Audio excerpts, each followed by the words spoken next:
పేరిట నా హృదయ-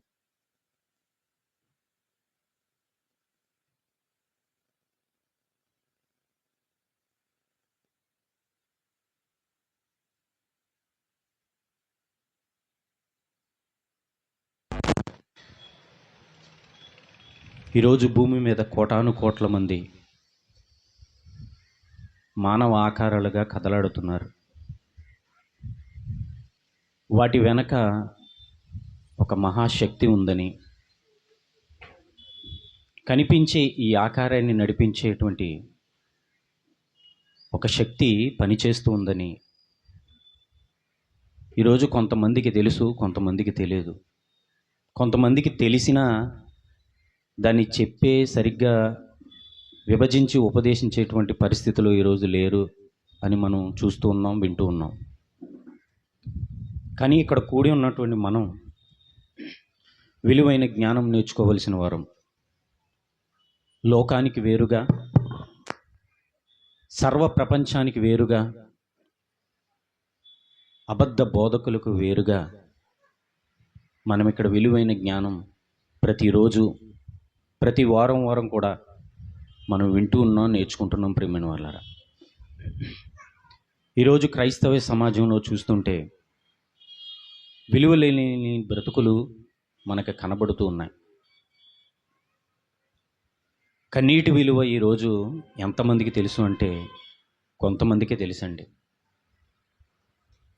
కన్నీరు పెట్టినటువంటి ఆ దేవుడు ఎందుకు మానవ మెదడులో కన్నీటిని పెట్టాడు, ఆ కన్నుల వెనక ఎందుకు కన్నీరు పెట్టాడనే ఆలోచనలు ఈరోజు ఎవరికి లేవండి. కన్నీటి విలువ తెలుసుకున్నవారు కొంతమంది, తెలుసుకోలేని వారు కొంతమంది. నీటి విలువ తెలిసింది, రక్తం విలువ తెలిసింది, తిండి విలువ తెలిసింది, కానీ కన్నీటి విలువ అనేది ఈరోజు తెలియలేదండి. కన్నీరు ప్రార్థనలని, ఉపవాస ప్రార్థనలని ఎన్నో చూస్తున్నాం, వింటున్నాం. వాటిలో కూడా కన్నీటి ప్రార్థన చేస్తారు. ఎందుకు చేస్తారు అంటే, కన్నీరు కారుస్తున్నారు అంటే ఏదో ఒక కష్టం. అవ్వా, నా కుటుంబంలో ఇబ్బంది ఉంది, నా కొడుకు మారాలి, నా కూతురు మారాలి, నా భార్య మారాలి, నా జీవితం మారాలి, నేను బాగుండాలి, నా కుటుంబం బాగుండాలి. దాని గురించినటువంటి కన్నీటిని ఈరోజు వృధాగా చేస్తున్నారు తప్ప కన్నీటి విలువ తెలియని పరిస్థితులు ఈరోజు మనం ఉంటున్నామంటే అది చాలా బాధాకరం. ప్రియమైన వాళ్ళారా, ఒక మాట చూసుకుందాం.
ఎబ్రీ పత్రిక 5:7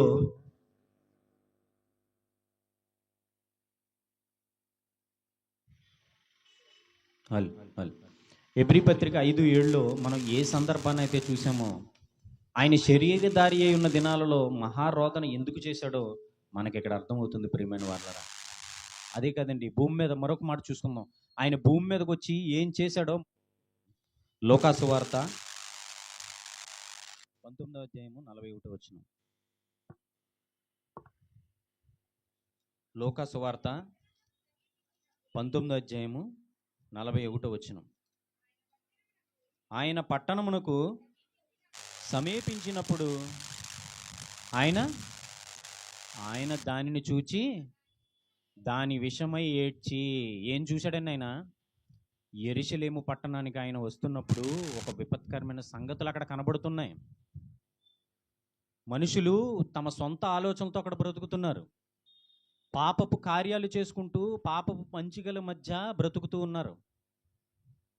వాళ్ళని చూసినప్పుడు ఆయన కన్నీరు కార్చాడంటండి. ఎందుకు కన్నీరు కార్చాడంటే, అయ్యో ఎన్నాళ్ళు మీ యొద్ద నేను చెప్పాను, ఎన్నాళ్ళు నేను బోధ చేశాను, ఎన్నాళ్ళు మీరు ఈ పాపపు లోకంలో బ్రతుకుతారు, బ్రతికి పాతాళ గుండానికి వెళ్ళిపోతున్నారే అన్న బాధ అండి ఆయనకి, యేసుక్రీస్తు వారికి. ఆయన భూమి మీదకి వచ్చింది తల్లి చనిపోయిందని ఏడలేదండి, తండ్రి చనిపోయాడని ఏడలేదు, బంధువులు చనిపోయారని ఏడలేదు. ఆయన 33.5 సంవత్సరాలు జీవిత కాలంలో మహారోదన చేశాడండి. పగలంతా ఏం చేసేవాడండి ఆయన? సువార్త. పగలంతా సువార్త చేసి ప్రతి మనిషిని గమనించేవాడు. అయ్యో వీడు పాతాళానికి వెళ్ళిపోవడానికి సిద్ధంగా ఉన్నాడే, వీడిని ఎవరు మారుస్తారు, ఎవరు మార్చగలరు? ఎంత కష్టపడ్డాడు నా తండ్రి ఒక ఆత్మను తయారు చేయాలంటే, ఒక ఆత్మను తల్లి గర్భంలో నిలబెట్టాడే, 9 నెలలు కష్టపడ్డాడే, ఆ ఆత్మ వెనకాల దేవుడు పడిన కష్టం వృధా అయిపోతుందే అన్న తండ్రి బాధను చూస్తున్నాడండి ఆయన, యేసుక్రీస్తు వారు. అందుకనే భూమి మీదకి వచ్చిన తర్వాత ఆయన కన్నీటిని వృధాపరుచుకోలేదండి. తన కోసం ఏడవలేదు, తన కుటుంబం కోసం ఏడవలేదు, తన బంధువుల కోసం ఏడవలేదు. ఆత్మల గురించి ఏడ్చాడండి ఆయన. అయ్యో నేను వెళుతున్నాను పరలోకం, నాతో పాటు అనేకులు రావాలని కోరుకున్నాడు నా తండ్రి, నన్ను పంపించాడు. నా యందు విశ్వాసం ఉంచిన వారు అనేకులు రక్షింపబడతారని నన్ను ఈ భూమి మీదకు పంపించాడే. నేను చూస్తున్నప్పుడు ఈ పాపలోకంలో ఇలా అయిపోతుంది.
కన్నీటిని వృధాపరుచుకోవడానికి, కన్నీటిని వృధా చేసుకోవడానికి ఈ భూమి మీదకి మనం రాలేదు.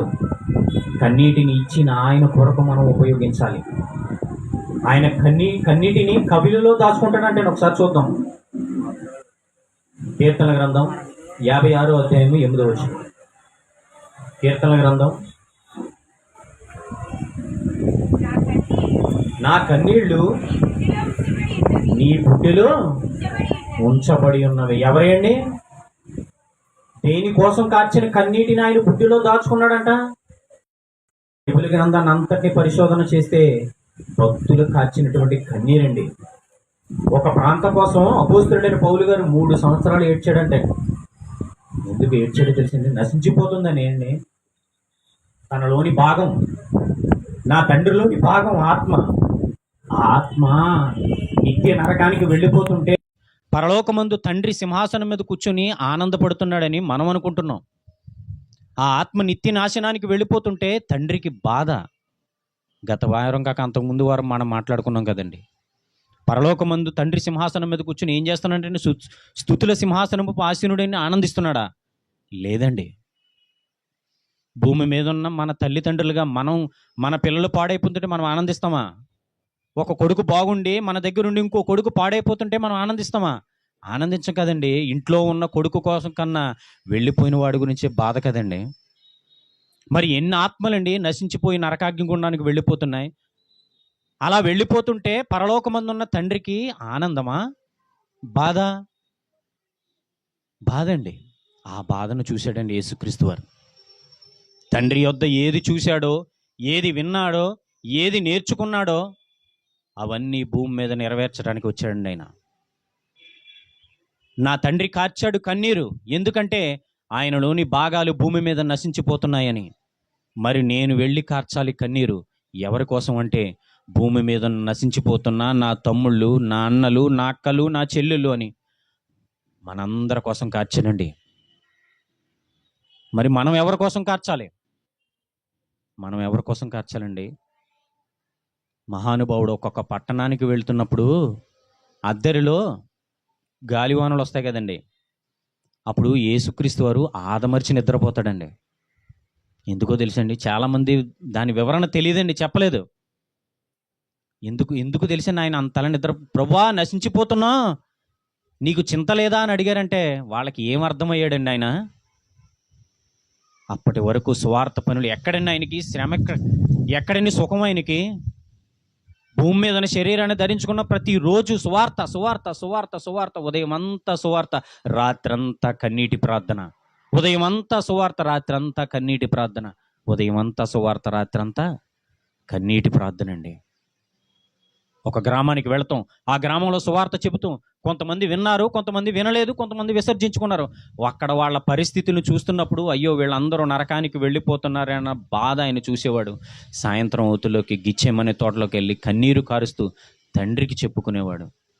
ప్రభా, ఒక ప్రాంతానికి వెళ్ళాను, కొంతమంది విన్నారు ప్రభా నీ మాటలు, కొంతమంది వినలేదు, వాళ్ళు వెళ్ళిపోతున్నారు ప్రభా అనే వేదన చెందించాడండి. ఆయన రక్తము, ఆయన చెమట రక్త రూపంలో మారి నేల మీద పడిందంటండి. అంటే ఎంత బాధపడి ఉంటాడండి ఆయన. ప్రియమైన వాళ్ళారా, మనం కూడా భూమి మీద ఆనందించడానికి, సంతోషించడానికి, మన సుఖ దుఃఖముల యందు మన కుటుంబం కొరకు, మన కొరకు బాధపడడానికి రాలేదండి మనం ఈ భూమి మీదకి. నశించిపోతున్న ఆత్మల పట్ల బాధ్యత కలిగి మనం ఈ భూమి మీదకి వచ్చాం. అమ్మ కడుపులో 9 నెలల నిర్మాణం ఆయన ఊరికనే చేయలేదండి. మనకి ఏది అవసరమో అవన్నీ భూమి మీద పెట్టాడు మనకి. అవన్నీ అనుభవిస్తూ దేవుని కొరకు మనం బ్రతకాలన్న ఆలోచన కలిగి భూమి మీద మనం జీవించాలి. ప్రియమైన వాళ్ళరా, కన్నీరు పెట్టిన ఆయన కన్నీటి విలువను అడుగుతాడు. నీకు కన్నీరు ఎందుకు పెట్టాను, నువ్వు దేనికోసం వాడేవాడన్న మాట మనం దేవుని దగ్గర అవమానకరంగా తలదించుకుని ఉండకూడదండి. ప్రభా, ఇదిగో నీవు పెట్టిన కన్నీరు నీ కోసం కార్చాను, నశించిపోతున్న ఆత్మల కొరకు కార్చాను అన్న ధైర్యంగా మనం దేవుని ఎదుట నిలబడాలండి. భూమి మీదకు నువ్వు పంపించిన నేను నా కోసం బ్రతకలేదు ప్రభువా, నేను నీ కోసం బ్రతికాను, నా తమ్ముళ్ళు, నా అక్కలు, నా తండ్రుల కోసం నేను బ్రతికానన్న మాట దేవుని దగ్గర మనం చెప్పేవారుగా ఉండాలి. ప్రియమైన వాళ్ళరా, అట్టి రీతిగా, అట్టి బాధ్యతగా కన్నీరు పెట్టిన దేవుని కోసం, కన్నీరు పెట్టిన ఎందుకు పెట్టాడో దానికోసం మనం ఉపయోగించాలని కోరుకుంటూ ఈ మాటలు ముగిస్తున్నాను. అందరికీ వందనాలు. ప్రార్థన చేసుకుని తలలో ఉంచుకుంటాం. మహాపరిశుద్ధుడా, మహోన్నతుడా, సర్వాధికారమైన తండ్రి, సర్వశక్తి గల ప్రభువా, ఎంతవరకు నాయన విలువైన మీ మాటలు విన్నా